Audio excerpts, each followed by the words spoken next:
Assalamualaikum warahmatullahi wabarakatuh. Halo Sobat JKN, kembali lagi di Podcast JKN Depok dengan saya Sally, dan sudah ada narasumber kita yang hadir juga, yaitu Bapak Rahmanto. Halo Pak. Jumpa lagi. Tralala, Trilili. Dengan Mbak Sally di sini. Iya betul. Nah udah seru banget nih, semangat ya Pak ya. Kita mau siap. sharing. Oke Sobat JKN, temanya hari ini kita mau sharing tentang pentingnya membayar iuran tepat waktu. Iya betul, karena untuk sekarang ini setelah JKN berjalan selama 11 tahun, tentu yang harus ditingkatkan kesadaran masyarakat dalam membayar iuran. Bahwa program ini adalah program gotong royong yang sehat membantu yang sakit dan yang kuat membantu yang lemah. Itu sebetulnya perlu sebelum lebih dalam Pak, Bapak boleh perkenalan lagi Pak? Oh iya, perkenalan Sobat JKN. Saya Rahmanto Fauzi sebagai Kepala Bagian Perencanaan, Keuangan dan Penagihan di kantor cabang Depok. Dan pemeriksaan ya Pak? Dan pemeriksaan, maaf ya. Dan pemeriksaan di kantor cabang Depok. Atau disingkat PKP ya Pak ya? Ditemani sama Sobat JKN kita yang paling favorit nih, Mbak Sally. Tepuk tangan dulu. Tepuk tangan. Oke, Sobat JKN, langsung pada tema ya Pak ya. Iya. Kenapa sih Pak peserta JKN itu harus membayar iuran tepat waktu? Maksudnya apa sih pentingnya harus bayar tepat waktu Pak? Kalau ini saya buka kacamata dulu. Oh boleh, ganti ya Pak ya? Agak nggak jelas. Ya, jadi Sobat JKN, dalam kesadaran kita sesuai Undang-Undang 40 tahun 2004 dan Undang-Undang 24 tahun 2011 mengenai jaminan sosial nasional dan mengenai BPJS sebagai penyelenggara jaminan sosial, di sana memang sumber iuran itu dari warga masyarakat. Dan ini adalah konsepnya gotong royong. Artinya pentingnya ini adalah kesadaran masyarakat bahwa kalau ada suatu resiko itu bisa ditanggung bersama-sama. Ditanggung bersama-sama. Jadi yang selama ini masih banyak berpikiran bahwa bayar iuran BPJS itu kalau sakit saja gitu ya, atau mungkin kalau saya mampu saya bisa ikut sama mungkin asuransi kesehatan yang lain. Saya kira disinilah yang perlu ditumbuhkan kesadarannya bahwa gotong royong ini nasional, secara seluruh Indonesia, seluruh penduduk mengumpulkan uang yang tidak mampu dibantu oleh pemerintah gitu. Oh tadi Bapak jelasin tentang pentingnya ya Pak ya? Iya. Nah berarti ada resiko juga ya Pak untuk peserta JKN yang tidak membayarkan iuran tepat waktu. Iya, resikonya apa Pak? Kalau salah satunya secara individu adalah denda. Denda. Denda pelayanan kesehatan. Jadi denda mulai Perpres 82 tahun 2018 sampai ke sini sampai sekarang sudah 2 atau 3 kali pergantian Perpres, dihitung ketika peserta menunggak. Dan ketika yang bersangkutan melunasi tunggakannya dalam keadaan sakit atau membutuhkan perawatan rawat inap, barulah di sana muncul denda. Nah, jadi artinya pemerintah di sini ingin meningkatkan kesadaran masyarakat, bayarlah iuran tepat waktu. Jadi kalau yang menunggak terus lunas tapi yang bersangkutan sehat, dalam arti tidak ada kebutuhan rawat inap, itu tidak terkena denda. Berarti akan muncul ketika rawat inap ya Pak ya? Betul. Nah kalau pertanyaan dari Sobat JKN, ada masa tunggu nggak sih Pak? Masa tunggu ketika dia mendapatkan denda, kemudian dia membayarkan iurannya untuk bisa aktif gitu? Iya, jadi sebetulnya yang penting sudah terdaftar dulu. Untuk saat ini regulasi sampai tahun 2025, intinya warga masyarakat terdaftar dulu. Intinya itu ya? Intinya itu. Artinya hal ini juga tidak bisa digunakan untuk yang warga masyarakat belum terdaftar. Kan yang dituntut masyarakat itu ketika sakit kepinginnya langsung aktif kan begitu ya. Nah, pertanyaan Mbak Sally ini harus kita bagi dua. Untuk warga masyarakat yang belum terdaftar segmen apapun, ini pasti terkena 14 hari. Jadi konteksnya bukan denda atau iuran. Memang tidak bisa menggunakan jaminan JKN dalam waktu 14 hari tersebut.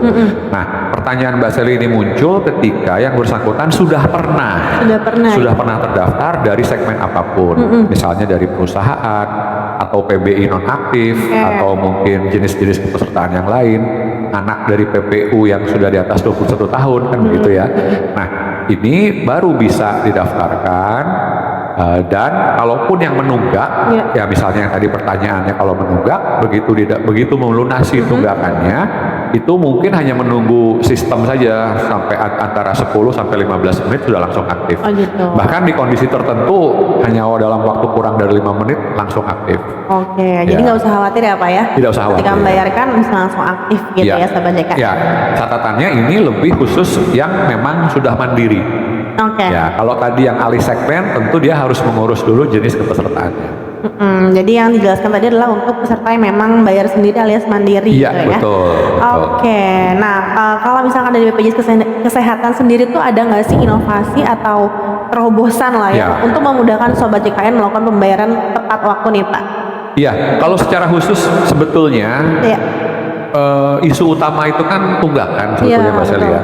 Kalau tunggakan seperti podcast kita sebelumnya sudah disediakan program rehab. Ya betul. Tetapi ini untuk yang mampu dan tanda kutip sudah sadar membayar iuran, itu kita fasilitasi dengan auto debit. Gitu. Dengan gimana tuh Pak? Mekanismenya seperti apa? Ya, dengan auto debit ini diharapkan tidak ada lagi tanda kutip lupa membayar iuran. Ya, gitu karena salah satu alasannya juga lupa ya. Jadi bukan nggak mampu aja ya Pak. Betul.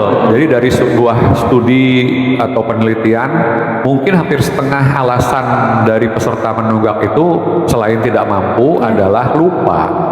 Gitu. Nah, ini mungkin bisa kita bantu dengan auto debit. Kita sudah menyediakan auto debit di berbagai kanal, salah satunya pendaftaran melalui Mobile JKN, atau mungkin yang langsung datang ke kantor. Nah, di sini juga bisa langsung berkaitan dengan pengisian administrasi di bank masing-masing. Gitu. Nah, kalau tadi Bapak bilang kanal pendaftaran auto debit adalah melalui Mobile JKN dan melalui kantor cabang ya. Bisa nggak kalau Sobat JKN atau peserta JKN itu langsung ke banknya Pak? Justru itu yang semestinya gitu ya. Jadi auto debit khusus BPJS ini mungkin untuk persamaan persepsi bagi seluruh warga masyarakat, bukan auto debit khusus karena jadi peserta BPJS gitu ya. Auto debit juga dilakukan hampir berbagai macam sistem keuangan. Termasuk misalnya cicilan gitu ya, atau mungkin ada yang listrik, yang telepon kalau pasca bayar, itu banyak yang sudah menggunakan auto debit. Salah satunya untuk BPJS Kesehatan kan begitu. Jadi pola pikirnya bukan karena ini hal yang khusus mengenai BPJS, tidak. Auto debit itu secara umum dilakukan hampir di semua tagihan. Dan itu sangat memudahkan ya Pak? Sangat memudahkan. Nah, untuk BPJS tentu saja yang diharapkan adalah kesadaran bahwa dia peserta mengajukan daftar auto debitnya ke bank langsung. Tapi untuk menyingkat waktu tidak ada salahnya andaikan lagi ada keperluan ke kantor BPJS sekalian didaftarkan juga auto debitnya kita bantu. Di situ nanti ada link ataupun ada pelayanan di loket peserta. Jadi nggak akan ditolak juga ya Pak? Tetap akan dilayani ya? Betul. Dan yang ketiganya adalah melalui Mobile JKN. Aplikasi Mobile JKN. Oke, tuh Sobat JKN sudah lengkap ya di mana kanal pendaftaran auto debit untuk memudahkan peserta betul. Biar nggak kelupaan terus jadi menunggak ya Pak. Oke Pak Rahmanto, sebelum kita tutup episode kali ini, boleh Pak pesan buat Sobat JKN nih? Sebentar, ada 2 atau 3 hal lagi Mbak Selvi. Boleh. Pertama, kesadaran masyarakat. Kalau kita sedang membicarakan auto debit, baik dia memang pas daftar ke kantor BPJS, itu ditumbuhkan kesadarannya bahwa ini memang untuk keberlangsungan iuran terus-menerus. Jadi jangan sampai berpikiran kalau nanti sudah sehat berhenti bayar iuran. Nah, itu yang penting ya Pak ya. Yang keduanya lagi, sampai batas nominal saldo rekening tertentu, kalau memang dia dikurang saldo rekeningnya, itu kan tidak akan bisa terdebet. Nah, suatu saat bulan-bulan tertentu ada rezeki uang masuk, maka dia akan otomatis terdebet selama beberapa bulan yang menunggak. Total akumulasi ya Pak ya. Ini yang sering menjadi perdebatan di loket, di mana warga masyarakat mengira bahwa sebetulnya dia harusnya tidak dipotong sekaligus. Sedangkan ternyata dia bukan menunggak ya? Karena di bawah saldo gitu. Nah, justru ini yang kita ajak bersama-sama melalui media podcast ini. Ketika keputusan auto debit dibuat, harus dengan sepenuh kesadaran suatu saat akibatnya tidak terdebet karena rekeningnya kurang, entah berapa bulan kemudian ada rezeki masuk, biasanya menjelang lebaran kan gitu ya, menjelang lebaran masuk, terus kepotong tiba-tiba 4 bulan, 5 bulan, bahkan setahun, itu tidak dalam konteks biasanya dipersepsikan uangnya diambil BPJS, tidak. Jangan sampai bingung sendiri ya Pak ya. Karena secara sadar ketika mendaftar, peserta juga menandatangani formulir autodebit yang dengan sadar bahwa setiap bulan akan dipotong.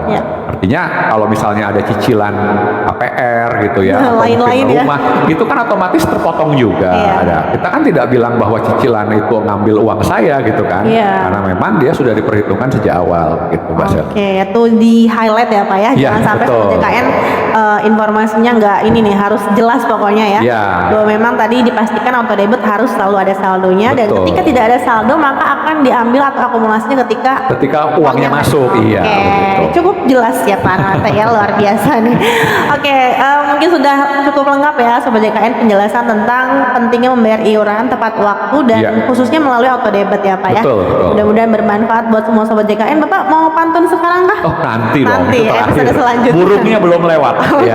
Burungnya belum Karena lewat. biasanya Pak Nata ada pantunnya nih Sobat JKN. Ya udah kalau gitu sampai ketemu lagi di episode selanjutnya. Salam pot JD, stay healthy, keep productive.